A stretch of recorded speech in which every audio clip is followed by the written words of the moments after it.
would you please present yourselves? Yes. First, thank you for inviting us here. Thank you for being here. We're really happy to be here. So my name is Bar Vaknin, and I'm Tamar Sharvit. we're both stop-motion animators and directors. We were graduated from Etzel, Academy of Arts and Design in Jerusalem a year ago. And yes, this is our graduation film. We're both Israeli, work and live. She is in Jerusalem, I'm in Ramat Gan. Okay, so let's see the trailer, then I'll ask you some questions. Okay.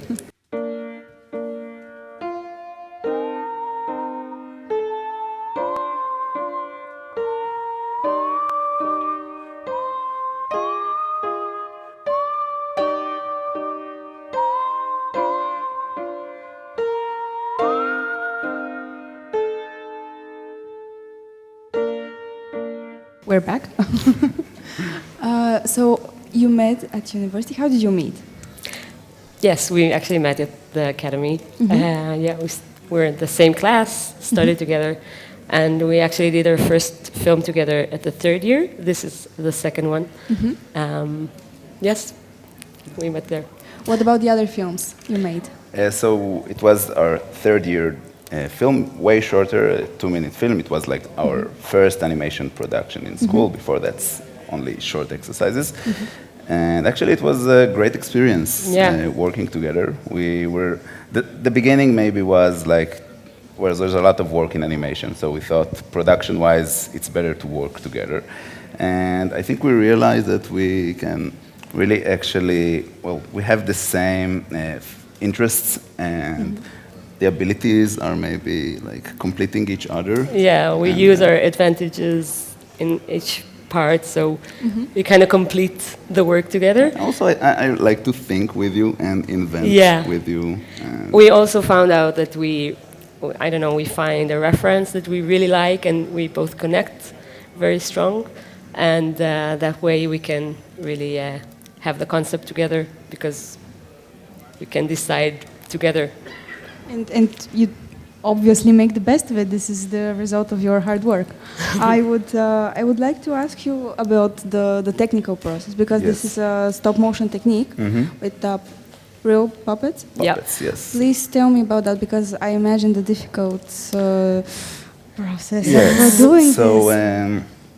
Yes, so we are building the puppets. The scale is 1:7, something like that size. And we're building them out of foam, and we're obviously coloring it, using different materials. So the puppet is based on a rig, aluminum rig that we are building, so that we can properly animate it. Obviously, if you have more budget, you can also create more complex and accurate rigs. So yes, that's about it. Besides, we have like sets. In that movie, there are like 5 different sets. A lot of work is going to like the layout because everything we are building or modeling in the computer and then 3D printing. So that's like basically the 2 main ways, and like more distance backgrounds. Sometimes we can use also photos that we like compose it together. Also like special effects, we compose it after. So that may be similar to live action. Yes, but okay, how many puppets did you make? So we have like 5 puppets. No, but 5 are present. How many were the not selected ones? We actually use them all, but during the production, sometimes they break a hand because you used it too much, so you have to fix it during.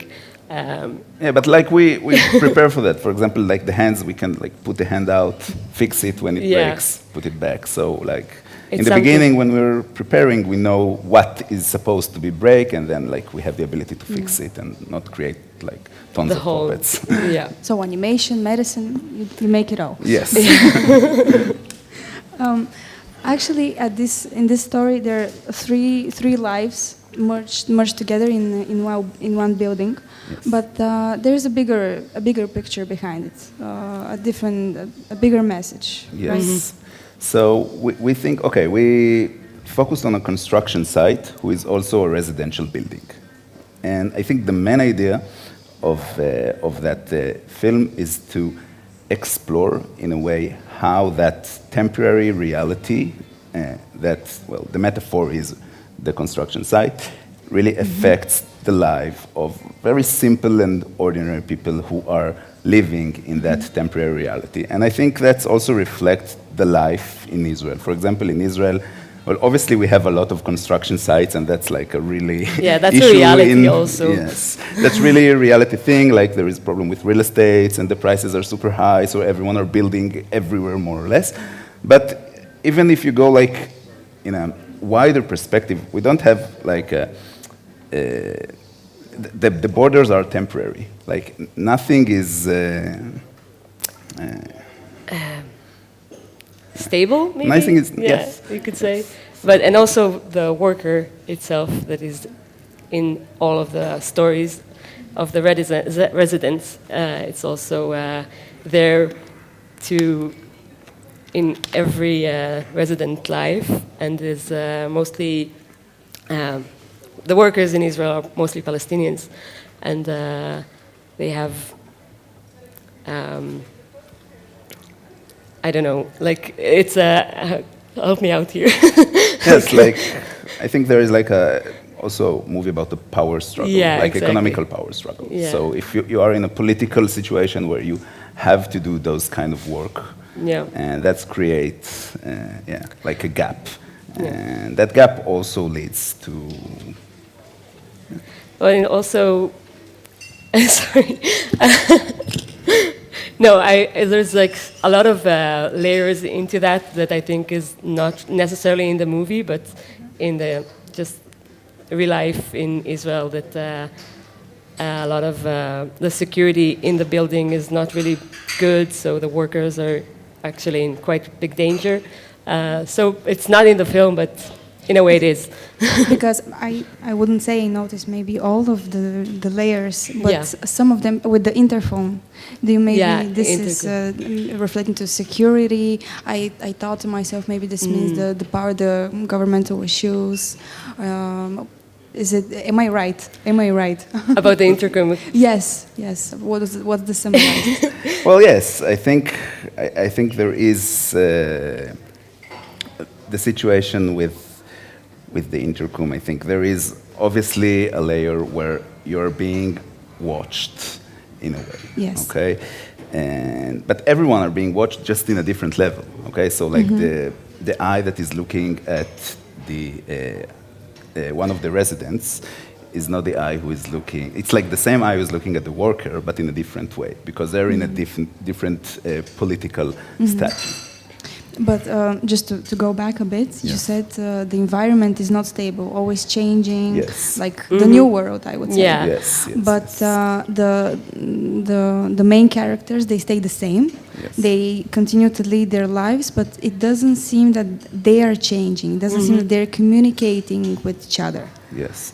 So each storyline is, I think, standing by itself. And so, yes, the environment is affecting them, and I think most of the characters are refused to change, but the change is being forced upon them. For example, in the line of the piano, the pianist, the piano teacher. In there we were trying like to merge the noise, the constant noise in the construction site, and music. So in the beginning, maybe she is trying to ignore that, but eventually it is becoming part of her in a way. So. She cannot ignore it anymore. Yes. I would like to ask you about a detail in the film I've noticed, because it's a serious topic with a serious message, but at one scene at the wall it says "Live, Laugh, Love." Yeah. It's an amazing detail. I think it's the contrast. It's so obvious with these pink letters. Yes. There's also you can't read it because it's in Hebrew, but the books on her bookshelf is like a very empowering woman. So we took that cliche Exactly. Yeah, So the stereotypes. it's in a way Exactly. like the layouts. Well, the characters obviously are not realistic, but the layouts we're trying. Well, there's like the stop motion language, but we're trying like to absorb our inspiration from like realistic places. So that kind of like the mother character. Yeah. It's I think it's a cliche that also Definitely. works, but also sits in a strong contrast to what is happening in the rest of the film. Yeah. There's a quite a comedy. Yes, it's also a bit funny. Yeah. And what about the filmmaking in Israel? So basically, I think it's a bit of a challenging point for us because there isn't really a stop motion industry in Israel. There is like an animation, like 2D and 3D they have, but we really like stop motion. So I don't know, in order to create an independent artistic short animation film, you need to raise money, but obviously not only from Israel. So it is possible, but challenging. And Yeah. But you're not going to stop. I think we need to try. Yeah. We need Of to course. try. You Yes. have projects for the. Currently, we're developing a short film that is like There's mentoring. like a program in Jerusalem that like trying to develop young creators. So we have like Yeah. mentorship, Yeah. stuff like that. It's quite nice. Like the program, I'm not sure about the new film. We're struggling, but that's how it is. Why is that? I think we were a bit tired. Like it was like a good opportunity, like to jump in. But we jumped in there immediately after, like I don't know, 3 months after we graduated. Yeah. And I think like after I finish, at least for me, like a large project, and that one like it was quite tight. Yeah. So maybe I need like more time to like refill, to find new inspiration. So yes. You did feel maybe burnout is a strong word, but after studying, Yes, after yes, doing yes. this project, I think I needed a break, like maybe like work in a other production where like we're not leading it. And so this but it you was don't like feel an the opportunity, pressure. and we jumped in. So Yeah, we jumped in. It's not easy to refuse. Yeah, exactly. Well, thank you Thank so you much. very If much. you have any questions from the audience, and if not, thank you so much for this Q&A session. It was a pleasure. Thank you.